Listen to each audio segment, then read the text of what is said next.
Today we're gonna learn about compound interest. Okay. Okay. So in the previous video we learned about simple interest, and I had said that simple interest is a type of interest where interest is generated, but generated. It isn't generated like it's not interest on interest, right? Simple interest is more like a type of interest that's generated over time, but it's generated over time in like a simple context. Like if like you put money in a bank, like you put money in a checking account, the interest rate is like 1% realistically, and then and then you like wait a year, and then once you wait a year, you get like $10 back in interest, right? Simple interest is a very simple type of it. By its definition, simple interest is a very simple type of interest because it's not a complex type of interest because it's not dealing with situations where the interest is generated on interest, as in the case of like student loans, or an interest that's generated interest like in the case of like if you put money into an investment account, or you know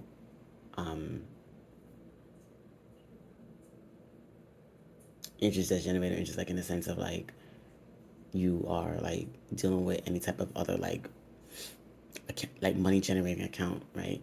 Compound interest is a more realistic type of interest generation because it deals with situations where the interest is generated on the interest itself, and the rate in which it is generated depends on how, like, it depends on certain factors such as like what is the principal, what is the interest rate, like what is it, like what is the compounding rate, what is the time frame, so on and so forth. Again, compound interest, like simple interest, can be a good or bad thing. It's a double-edged sword. In the case of something like if you have an investment account, you have cryptocurrency, you have a bank account. I mean, like things like that. In a positive sense, it could be positive or negative. Like if you dealing with positive, if you're dealing with compound interest, but you're dealing with compound interest in the sense of like you have an investment account,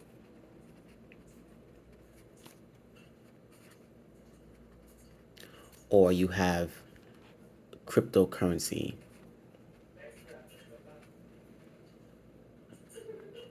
or you have like a money market account,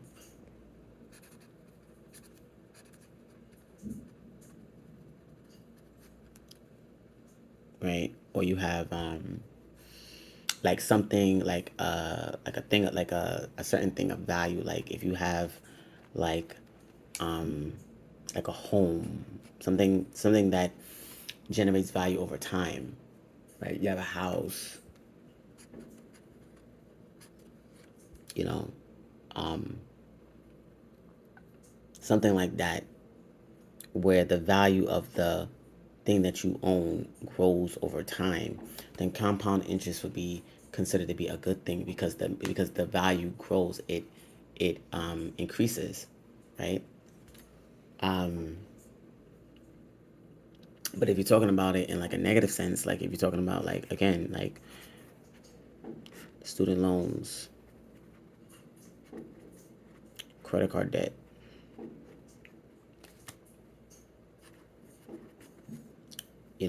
what's another negative thing? Um, Usually it's in the context of something like that, like student loans or credit card debt or something like that. When in a financial sense, right, when the money grows over time, the financial term for that is appreciation. So when the value of something increases,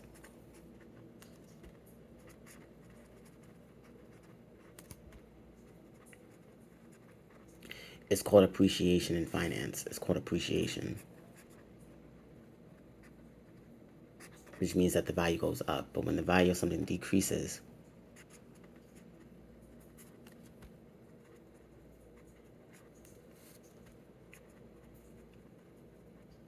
it's called depreciation, and the value goes down.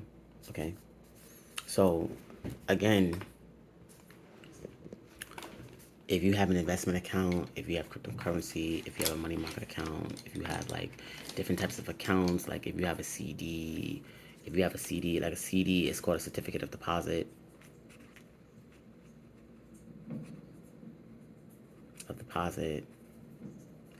If you have something like that, then over time, as your money, as you make financial moves, you make financial decisions, and your money, you put more money into your account, you put money into the principal, the money will grow over time, the value of your account will appreciate, so on and so forth.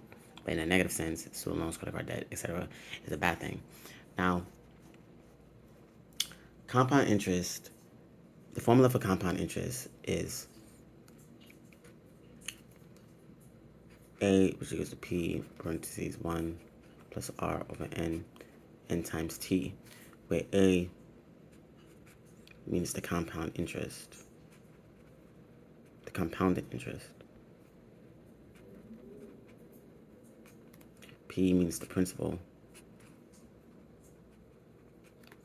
R is the compounding rate. R is the interest rate. Sorry.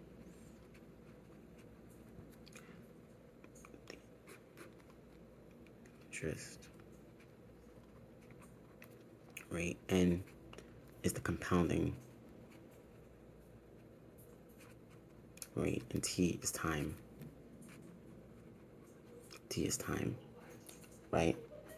So A means the compounded interest. P is the principal. Remember, principal means the money that you started out with.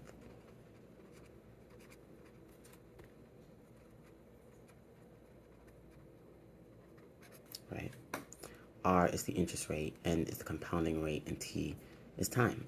So for example, if you started out, let's do a simple example. Let's say, you had a starting principal, and the starting principal amount is that you had $2,000, right? And let's say, for example,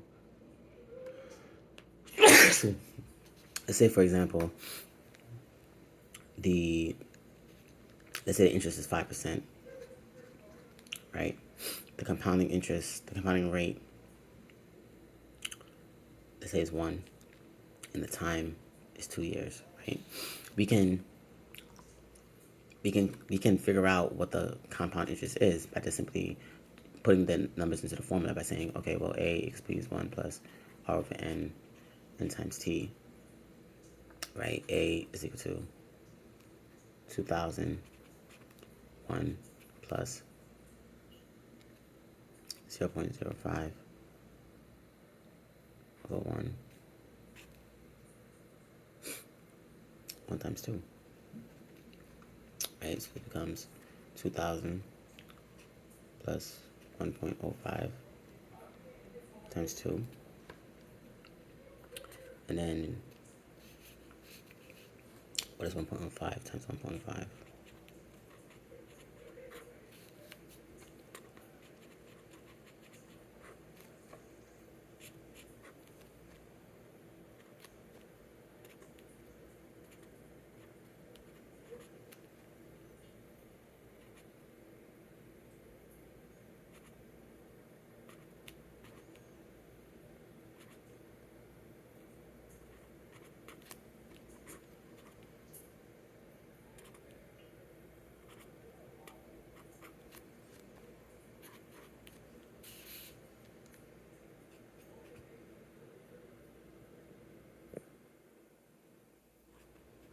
Right?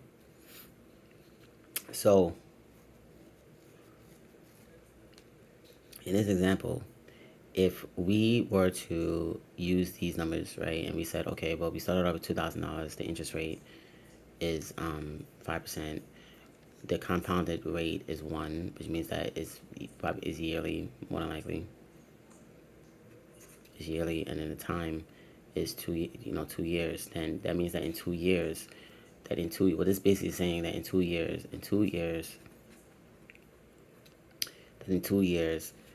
the account will increase from 2,000. The account will increase from 2,000 to $2,110.25, right? Because we have to do 2,000 plus $110.25. So this becomes, right? This is the increase, right? The interest itself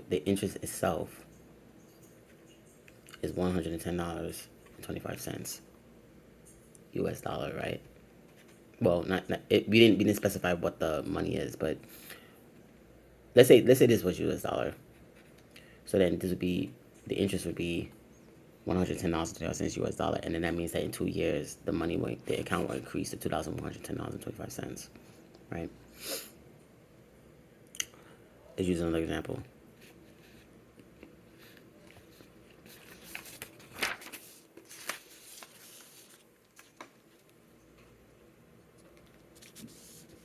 Let's say we have $5,000, and let's say the interest rate is 10%, and let's say the compounding rate, let's say it's 1 again, but let's say this is 3 years, right? So then we do A equals P parentheses 1 plus R over N times T. This becomes A equals to $5,000 parentheses 1 plus 0.11 1 times 3. This becomes 5,000 1.13, right? So then this becomes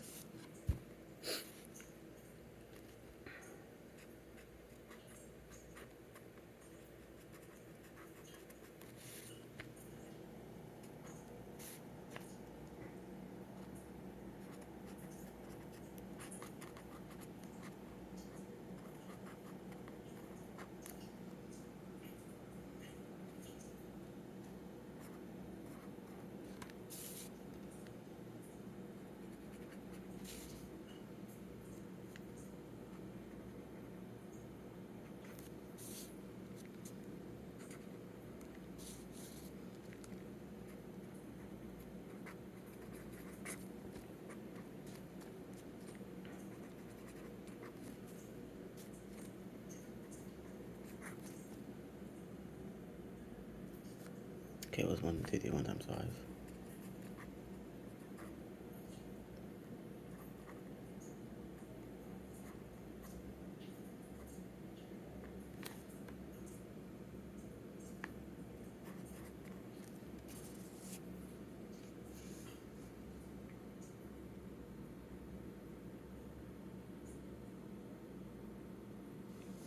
Right? So it'll be about $6,000, something like that. Right? Compound interest,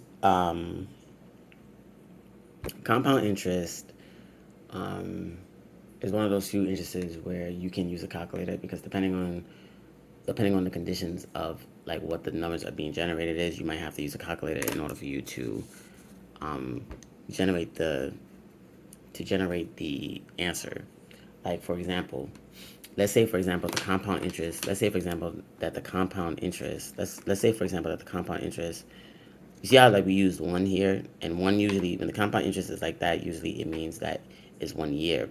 But you have some situations where the question or like a situation, a real life situation, will say something like that the compounding rate is not yearly. It could be compounded monthly. Like for example, credit cards are compounded monthly, right? Some of them are actually compounded. It's either compounded monthly or compounded daily, right? So we use the 1 year because it's just easier to calculate. But if we want it to be more realistic, we will say, well, really, like in the case of like student loans or in credit card debt, that student loans or credit card debt are compounded daily. It could be compounded monthly or compounded daily. It just depends on. It just depends on. It depends on what is being, like what is the terms and conditions of that specific agreement. So, compound interest is one of those few instances where if you do need to use a calculator, you can, because sometimes when you generate the compounding interest can be a decimal, right? It could be a decimal. It could be it's not going to always be an exact number, right? So for example, like in the second example, for example, like if I were to use a calculator, right, and I were to say, okay, well, if I take 5,000 and I multiply it by 1.331, we will get $6,655, right? 6,600, which is what I have here, right? We would get 6,000. We would get $6,655, right? So that means that in this case, that the prince that in 3 years, what it's saying is that in 3 years that the interest generated, that the interest generated would be what, 6,655 divided by 500.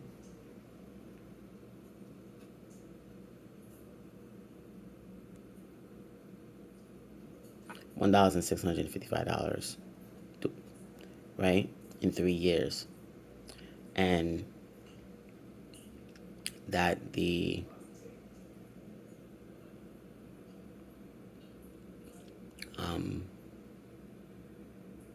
that the account will grow to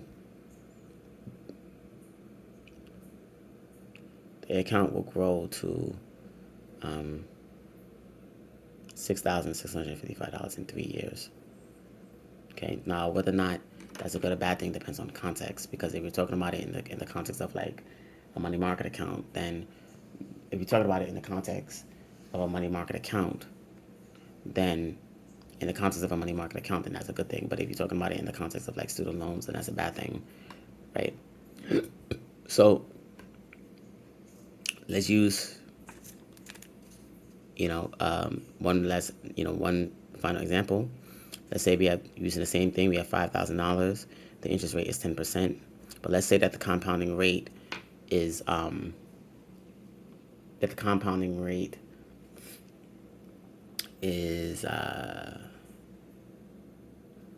let's do the same thing. Let's say it's 1 year. But let's say we waited 5 years. Just for some teaching purposes. So then we do the same thing. We just say, okay, A is equal to P, parentheses 1 plus R over N times T.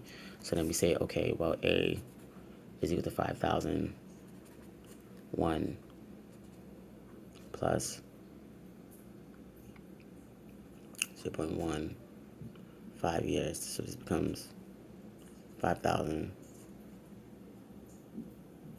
times 5, right? We're going to use a calculator for this time purposes. So we're going to say 5,000, 1.1, right, raised to the 5th power. 1.1 raised to the 5th power times 5,000, right? So 1.1 raised to the 5th power is how much? It's 1.61051, and then we raise it, times it, right? So this gives us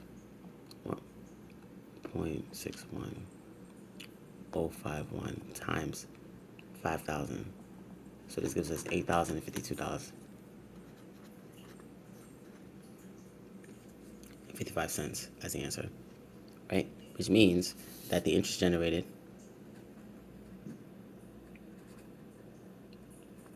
is $3,052.55.